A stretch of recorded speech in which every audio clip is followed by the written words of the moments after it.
Assalamualaikum warahmatullahi wabarakatuh. Perkenalkan, nama saya Fitria dari kelas 11D. Di sini kita akan, maksud saya, di sini saya akan berpidato tentang generasi Z yang hebat. Nah, sebelumnya, marilah kita panjatkan puji dan syukur atas semua anugerah yang telah diberikan oleh Tuhan kepada kita. Karena dengan kita bersyukur, kita akan mengetahui betapa besar yang harus kita syukuri. Nah, sholawat serta salam kita aturkan kepada Nabi Muhammad SAW sebagai ungkapan rasa syukur atas semua yang telah Nabi ajarkan kepada kita.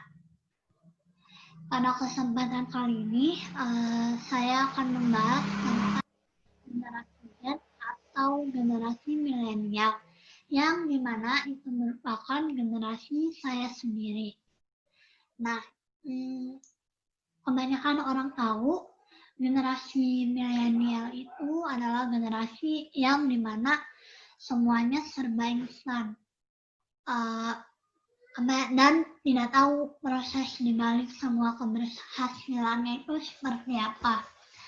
Nah, tapi menurut saya itu merupakan hal itu nggak semuanya salah dan nggak semuanya benar.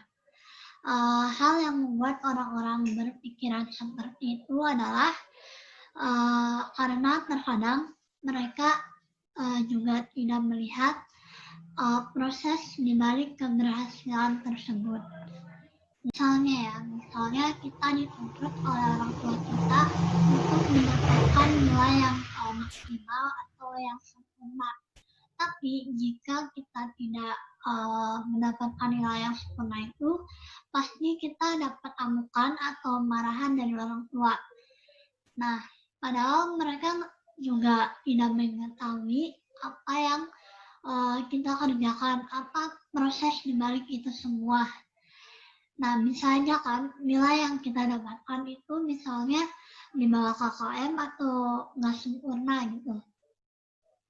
Tapi itu adalah kerja keras kita tanpa melihat orang lain, maksudnya tanpa menyontek orang lain gitu. Mereka juga nggak tahu kan proses di balik itu semua.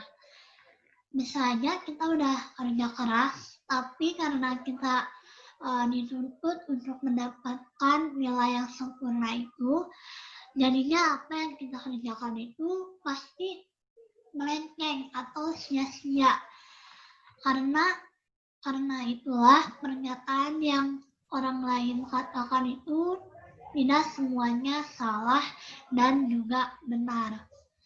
Menurut saya, kebanyakan orang tua zaman sekarang itu belum sepenuhnya mengetahui anaknya sendiri, maksudnya belum mengerti anaknya sendiri apa yang mereka mau, apa yang mereka inginkan gitu.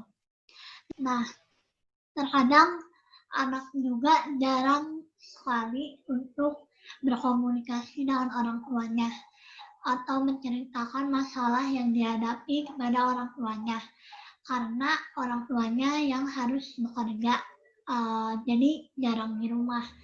Nah, atau memang si anaknya itu tidak berani buat menceritakan masalahnya kepada orang tuanya, karena mereka pikir orang tua itu tidak mengerti masalahnya itu seperti apa. Terkadang jika si anak menceritakan masalahnya kepada orang tuanya, mereka berpikir apa yang si anak rasakan itu tidak bisa dirasakan oleh orang tuanya. Terkadang mereka tidak mengerti apa yang dirasakan si anak tersebut, dan berakhir dengan nasihat yang makanya banyak-banyak berdoa sama Tuhan, atau kurang iman kali, jadinya banyak masalah deh, kadang kayak gitu. Sehingga si anak selalu menanggung atau memendam masalahnya sendiri, dan membuat kesehatan mental si anak itu malah makin down, karena di sekolah udah dapat masalah, di rumah dapat masalah lagi. Nah, itu yang bikin orang tua harus banyak-banyak belajar atau banyak-banyak uh, berkomunikasi dengan anaknya. Untuk itu, kita sebagai generasi Gen atau sebagai generasi milenial yang mungkin pada saat pandemi ini kita jadi lebih tahu, kita jadi lebih bereksplorasi tentang apa itu kesehatan mental, penyakit mental, dan lain-lain. Mungkin banyak ya di platform sosial media. Nah, dari sini kita jadi banyak belajar atau bisa belajar dari orang tua kita. Jangan sampai jika kita punya anak nanti, kita balas dendam ke anak kita untuk menuntut segala hal dengan kata kesempurnaan. Itu gak baik ya. Kita juga harus mengerti gimana perasaan orang lain, gimana perasaan anak kita nanti.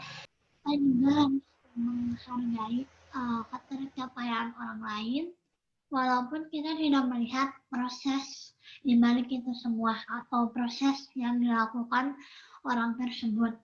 Mungkin kita bisa berkomentar, tapi komentarnya juga harus yang membangun. Jangan sampai kita mengkritik dengan kata-kata yang tidak baik dan malah menjatuhkan orang tersebut dan membuat kesehatan mental orang tersebut